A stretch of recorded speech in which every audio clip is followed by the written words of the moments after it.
Ever bloody that guy?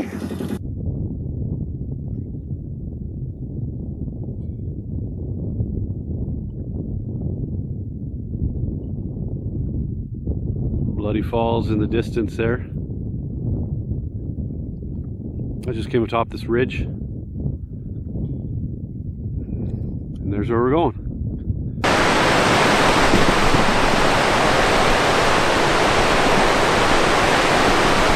Bloody Falls of Bloody Falls Territorial Park, Nunavut. Ride from town on the ATV took about an hour and 15. With some of my stops to take photos and yammer on. Across from the falls is a beautiful big eddy where it's said to be the better fishing. And then this is a smaller eddy on the good side. I've been yelling as I've approached the falls only because a barrier like this can hold fish at the right time. Sorry. Talk to the mic. I say, a barrier like this falls could hold fish at the right times, and where that occurs, animals like to feed, such as grizzlies.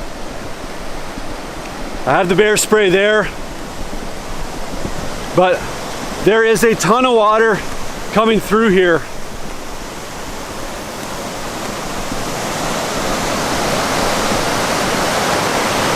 Mosquitoes are drilling into my forehead.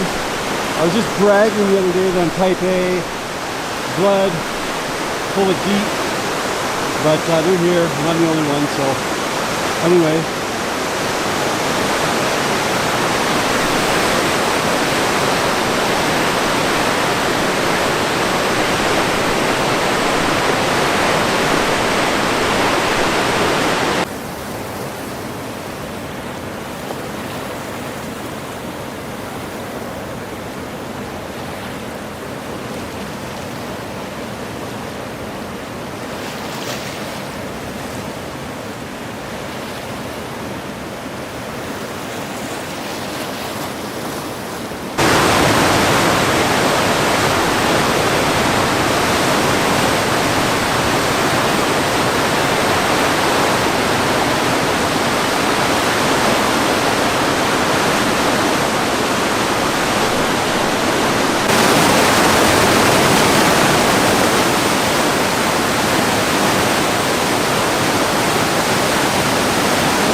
But when the char in there thick, locals will just drop their hooks down in there and snag the fish and then run over these rocks around the corner to where I was fishing earlier.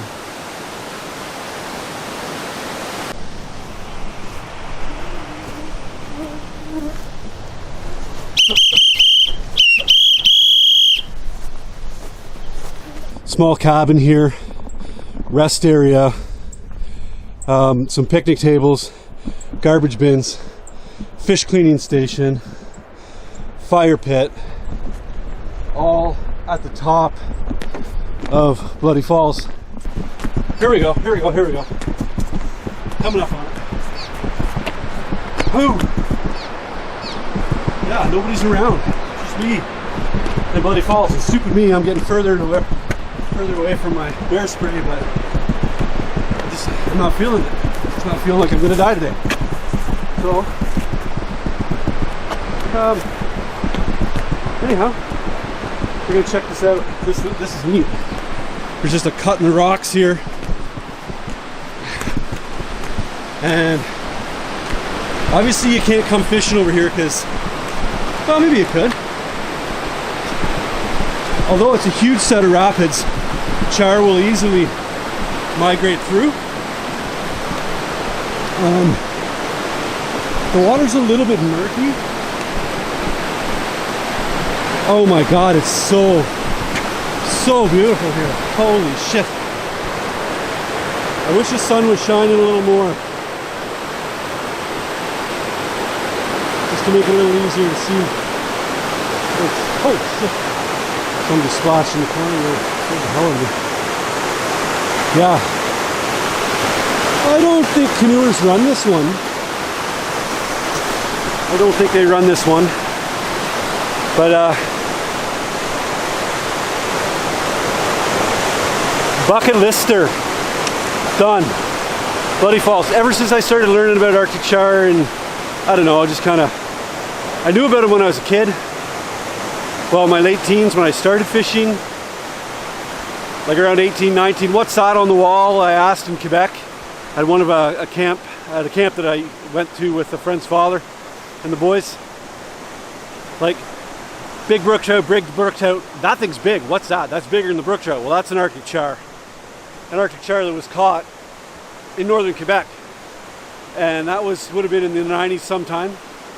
And I just put char on the bucket list, like from that day forth. And you just never know where life's going to take you. And like, I'd say 12, 15 years went by and we were going to go to northern Quebec and I was going to get my chance. And that trip fell through and I ended up with Plumbers Lodges and going to the Tree River, which is like the greatest consolation prize of all time. And the Tree is a river east of here, about 4-hour boat ride, fly-in experience. But this used to be a fly-in experience as well from Plumbers Lodges, Bloody Falls. And again, we're a little bit early in the season for the char to be running back up the river. When they run out of here, they run out fast. Just like anywhere, they just go to the sea to feed. And but when they come back, they've got this big falls to navigate, to rest at before they make the run. And there can be feed here too.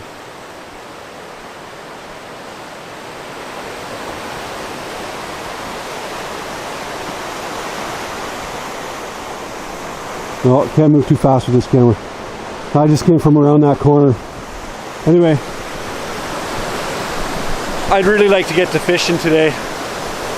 If I don't catch anything though, I really could give a shit. I could spend all day just peeking around corners, talking to the camera and being an idiot, and just trying my luck. Bloody Falls, Territorial Park, Nunavut.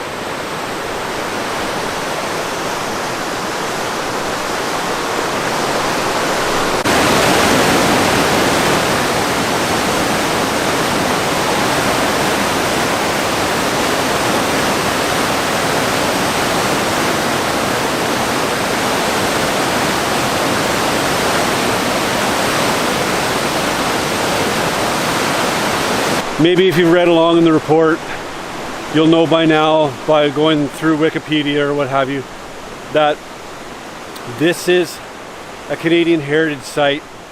This is Bloody Falls, Nunavut, on the Coppermine River. It was about 250 years ago this year that allegedly, history books would have it, that a group of Dene